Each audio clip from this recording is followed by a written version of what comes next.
Hello students, good morning. जैसा कि हम लोग BA part 1 honours paper 2 psychopathology या एबनॉर्मल साइकोलॉजी के लेसन 2 में टोपोग्राफिकल एस्पेक्ट ऑफ माइंड के अनकॉन्शस के एग्जिस्टेंस के प्रूफ के बारे में चर्चा की थी। उसी को आगे बढ़ाते हुए कि अचेतन का क्या प्रमाण है, अचेतन को कैसे जाना जाए कि वो एग्जिस्टेंस में है, क्योंकि चेतन को तो हम जानते हैं और अर्धचेतन को भी हम जान रहे हैं, लेकिन अचेतन को चूँकि न तो हम देखते हैं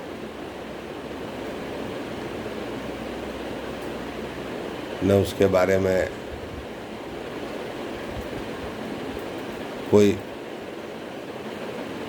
जानकारी मिलती है, तो वैसी स्थिति में यह आवश्यक हो जाता है कि अचेतन क्या है, अचेतन के प्रमाण क्या है, इसकी हम लोग चर्चा करें। पिछले क्लास में हमने 4 प्रमाणों के चर्चा के आधार पर यह बताने की कोशिश की थी कि अचेतन है, अचेतन का एग्जिस्टेंस है, जिसमें हमने dream, psychopathology of everyday life, somnambulism जिसको निद्रा भ्रमण के नाम से जाना जाता है, एवं हिप्नोटिज्म, सम्मोहन, हिप्नोसिस के आधार पर हमने बताया था और इन वस्तुओं पर विस्तृत चर्चा करते हुए देखा था कि इन सब्जेक्ट्स के आधार पर अचेतन के अस्तित्व के प्रमाण मिलते थे। 5वां जो कारक है जिसके आधार पर अचेतन के प्रमाण मिलते हैं, उसे हम लोग मानसिक रोग या मेंटल डिजीज़ के नाम से जानते हैं। मानसिक रोग की जब हम चर्चा करेंगे, विश्लेषण करेंगे, तो पाएंगे कि मानसिक रोग होता कैसे है। मनोवैज्ञानिक सिद्ध कर चुके हैं कि बहुत से अनुभूतियों, संवेगों, भावनाओं, इच्छाओं की पूर्ति हम लोग चेतन मन के आधार पर नहीं कर पाते हैं और वह दमित कर दिए जाते हैं, क्योंकि उसकी पूर्ति करना वर्तमान परिस्थिति में संभव नहीं होता है। वे इलॉजिकल होते हैं, अनैतिक होते हैं, सेक्सुअल डिजायर्स के होते हैं। तो ऐसी स्थिति में वह इच्छाएं कहीं न कहीं जाके दमित हो जाती हैं। तो उन्हीं मनोवैज्ञानिकों ने यह भी बताया कि यह वही क्षेत्र है जिसे अचेतन कहते हैं, जहां वह जाके दमित या समित हो जाती हैं और उसकी पूर्ति नहीं होने की स्थिति में व्यक्ति मानसिक रूप से असामान्य हो जाता है, क्योंकि चेतन का प्रतिबंध एवं ईगो की मनोरचनाएं, मेंटल मैकेनिज्म या जिसे डिफेंस मैकेनिज्म भी कहते हैं, उसको ऐसी भावनाएं कमज़ोर करती रहती हैं, ऐसी प्रबल इच्छाएं कमज़ोर करती रहती हैं। इस तरह से मानसिक रोग का होना अपने आप में यह सिद्ध करता है कि अचेतन का प्रमाण है। अचेतन की अतिरिक्त एवं अनैतिक इच्छाओं द्वारा चेतन ग्रसित न हो तो व्यक्ति में किसी प्रकार का मानसिक रोग ही नहीं उत्पन्न होगा। यह भी अपने आप में सही है कि यदि अतिरिक्त या सारी इच्छाओं की यदि पूर्ति ही हो जाए और चेतन में इसकी प्राप्ति हो जाए, तो वह अचेतन मन में ही क्यों जाएगा, और यदि अचेतन मन में नहीं जाएगा तो मानसिक रोग की उत्पत्ति ही क्यों होगी, एबनॉर्मलिटी के लक्षण क्यों दिखाई देंगे। अतः मानसिक रोग भी सिद्ध करता है कि अचेतन का प्रमाण है। अब हम 6ठे फैक्टर्स पर चर्चा करेंगे, जिससे भी यह सिद्ध होता है कि अचेतन का प्रमाण है। कभी कभी ऐसा होता है कि किसी समस्या का अचानक समाधान हमें सूझ जाता है, उसका इंसाइट मिल जाता है। Sudden and automatic solution of a problem. अचानक जब समाधान सूझ जाता है तो यह भी सिद्ध करता है कि कहीं न कहीं मन में वही इच्छाएं उस प्रश्न के उत्तर या समाधान के लिए प्रयत्नशील रहती है और मन का कोई न कोई भाग जरूर ऐसा है जहाँ यह प्रयत्नशील रहती है, बराबर उस पे हम लोग सोचते रहते हैं और अचानक समस्या का समाधान सूझ जाता है, उसका इंसाइट हमें होता है और समस्या समाधान हो जाता है। कई बड़े विद्वानों, गणितज्ञ, साइंटिस्ट ने अपने जीवनी में लिखा कि समस्या पर गहन चिंतन करते करते वो जब सो जाते थे तो अचानक नींद की अवस्था में ही उठकर अपने ब्लैक बोर्ड पर उस समस्या का समाधान करने में अचेतन रूप से जुट जाते थे और उसका समाधान वह कर भी लेते थे और पुनः वह सो जाते थे। लेकिन उनको अचानक उनको इस स्थिति का ज्ञान और जानकारी भी नहीं रहती थी, उनका भान भी उन्हें नहीं हो पाता था। सुबह जब वे उस प्रॉब्लम्स को सॉल्व किया हुआ पाते हैं और वह भी अपने हैंडराइटिंग में, तब उनको पता चलता है कि यह हमने अचेतन स्थिति में आके इसका समाधान किया है। तो कभी कभी बहुत सी विस्मृतियाँ, बहुत से मेमोरीज को हम फॉरगेट कर जाते हैं, लेकिन लाख कोशिश करने पर भी वह नहीं याद आता है। कुछ देर के लिए विश्रांति की स्थिति में, शांति की स्थिति में हम बैठ जाते हैं तो घंटे, आधे घंटे के बाद, 2 घंटे के बाद अचानक वह बातें हमारे मेमोरीज में आ जाती है और हम पुनः उसको याद करते हैं। तो यह सब जो घटनाएं होती हैं, यह सब स्थिति शो करता है, सिद्ध करता है कि अचेतन मन का कहीं न कहीं अस्तित्व तो जरूर है। 7वें बिंदु के रूप में हम लोग स्टेट ऑफ नर्वसनेस, घबराहट की अवस्था का जिक्र करेंगे। घबराहट की अवस्था भी एक ऐसी इमोशनल स्टेट होती है, सांवेगिक स्थिति है, जिसमें व्यक्ति का चेतन मन एक इम्बैलेंस्ड अवस्था में, असंतुलित स्थिति में आ जाता है और वैसी स्थिति में, घबराहट की स्थिति में वह यह सिद्ध नहीं कर पाता है कि हम क्या करें और क्या न करें।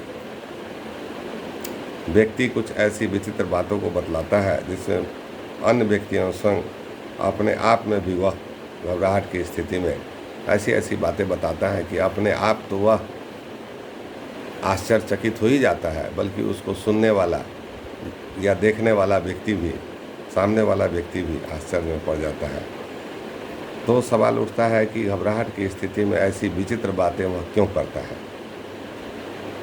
इस पर जब मंथन या चिंतन कीजिएगा तो आप पाइएगा कि चूँकि उसके अचेतन मन में पहले से दबी हुई इच्छाएं रहती हैं और उसी वजह से जब घबराहट की स्थिति होती है तो असंतुलित अवस्था में प्रतिबंध का जब स्तर होता है वह कमज़ोर हो जाता है।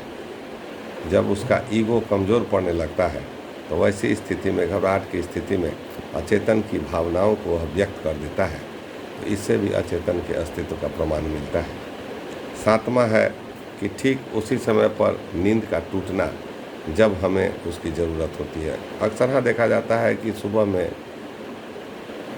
कभी कभी 3 बजे, 4 बजे हमें कहीं बाहर जाने के लिए, ट्रेन पकड़ने के लिए, बस पकड़ने के लिए या कहीं जाने के लिए हम सोचते हैं और रात में हम सोते हैं। और अक्सर हाँ देखने को मिलता है कि ठीक जाने का जो समय होता है, ठीक उसी समय से हमारी नींद टूट जाती है। ऐसा लगता है कि कोई हमें अलार्म लगा के जगा रहा हो। ऐसी अवस्थाएं प्रायः प्रत्येक व्यक्ति को अक्सर हाँ अनुभव करने पर पाया गया है।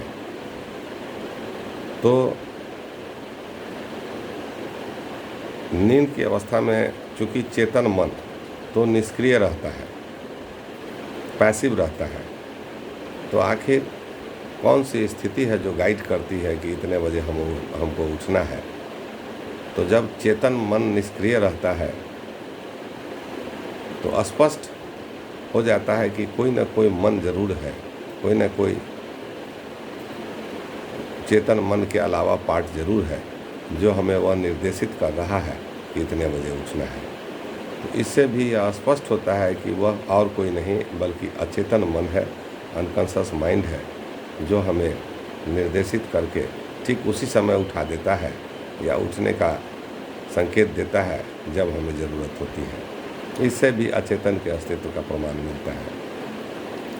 अब हम नेक्स्ट बिंदु, जिसे 9वां बिंदु कहते हैं, उसे एनेस्थेसिया का प्रभाव, इफेक्ट ऑफ एनेस्थेसिया है। अक्सर हाँ देखा जाता है कि मेडिकल साइंस में जब ऑपरेशंस किए जाते हैं बड़े बड़े, तो एनेस्थेसिया देकर उस रोगी को बेहोश किया जाता है। डॉक्टर्स के रिपोर्ट्स के आधार पर पाया गया है कि बेहोशी की स्थिति में अक्सर हाँ रोगी बड़बड़ाता रहता है। आखिर वह क्यों बड़बड़ाता है? इस बड़बड़ाने के पीछे कौन सा मन का काम करता है? चूँकि वह एनेस्थेसिया देने के बाद अचेतन में चला जाता है, तो अचेतन में जितनी भी इच्छाएं उसको होती है, वह उस स्थिति में वह बड़बड़ा कर, बोल कर अपनी उस इच्छाओं की पूर्ति करता है। तो इससे भी यह सिद्ध होता है कि व्यक्ति का अचेतन मन है, अचेतन मन का प्रमाण मिलता है। अब फ्राइड के द्वारा अंत में एक ऐसे प्रमाण की चर्चा की गई जिसे फ्री एसोसिएशन या स्वतंत्र साहचर्य विधि के नाम से भी जाना जाता है।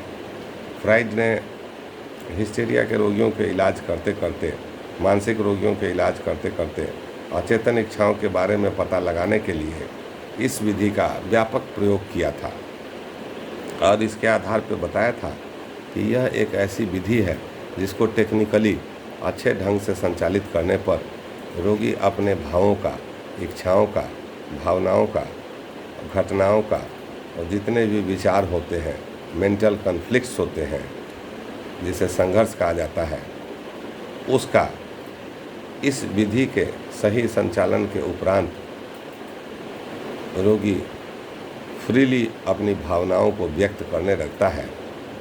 तो ये जितने भी भावनाओं की चर्चा, जितने भी विचारों, संघर्षों, संवेगों, इच्छाओं की चर्चा हमने की, वह ऐसी भावनाएं होती हैं जो अनुभूति के रूप में, एक्सपीरियंस के रूप में व्यक्ति के अचेतन मन में दमित करके रखी गई होती हैं, जिसकी पूर्ति हम लोग चेतन के ईगो और सेंसरशिप के कारण हम नहीं कर पाते हैं।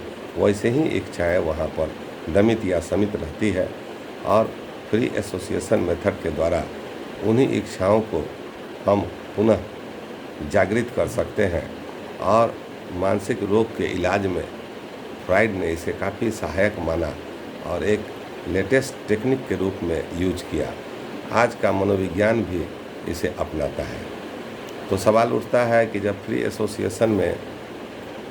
एसोसिएशन के माध्यम से वैसी इच्छाएं जो कि हमारे अचेतन मन में रहती है, चेतन मन से इसका कोई संबंध नहीं रहता है, तो अचेतन मन की वैसी इच्छाओं को कुरेद कर मनोवैज्ञानिक काफ़ी प्रवीणता से, काफ़ी टैक्टफुली रोगियों की उन इच्छाओं को कुरेद कर उसे मजबूर कर देते हैं और वह स्वतंत्र होकर अपनी इच्छाओं को बेबाक और निरंतरता से कहता जाता है। तो यह भी सिद्ध करता है कि अचेतन मन में वैसी इच्छाएं चूँकि रहती हैं, तो फ्री एसोसिएशन मेथड भी यह सिद्ध करता है कि अचेतन मन से उसका संबंध है और अचेतन मन में काफ़ी इच्छाएं दमित रहती हैं। इस तरह से हमने 10 बिंदु के आधार पर वैसे 10 बिंदुओं की चर्चा की, जिसके आधार पर यह जानने की कोशिश किया और यह प्रमाण भी मिला, यह सिद्ध भी हुआ कि अचेतन का अस्तित्व है। अचेतन का अस्तित्व ही नहीं है, बल्कि यह एक मन का इतना बड़ा भाग है जिसमें करोड़ों इच्छाएं, करोड़ों भावनाएं, करोड़ों संघर्ष, करोड़ों विचार रिजर्व रहते हैं। और जो 10 प्रकार के पूर्व में अभी वर्णित बातों की चर्चा, जिसमें फ्राइड के विचारों की चर्चा ज़्यादातर होती है, क्योंकि अनकॉन्शस का मतलब ही फ्राइड से संबंध रखना होता है। तो इसमें हमने पाया कि अचेतन मन का बहुत बड़ा भाग है और अचेतन मन का अस्तित्व है। ऐसा नहीं है कि अचेतन मन नहीं है, अचेतन मन का अस्तित्व है और ये जितने भी बिंदु हैं यह सिद्ध करते हैं कि अचेतन मन है। नेक्स्ट क्लास में हम लोग अब एक तुलनात्मक अध्ययन करेंगे कि चेतन, अचेतन और अर्धचेतन में कंपैरेटिव स्टडी करेंगे। तदुपरांत अचेतन के माने में अचेतन के कॉन्सेप्ट के बारे में फ्राइड के जो सबसे नज़दीकी शिष्य कह लीजिए या डिसाइपल कह लीजिए, एडलर और जुंग का क्या विचार है, इस पर हम लोग नेक्स्ट क्लास में चर्चा करेंगे। बहुत बहुत धन्यवाद।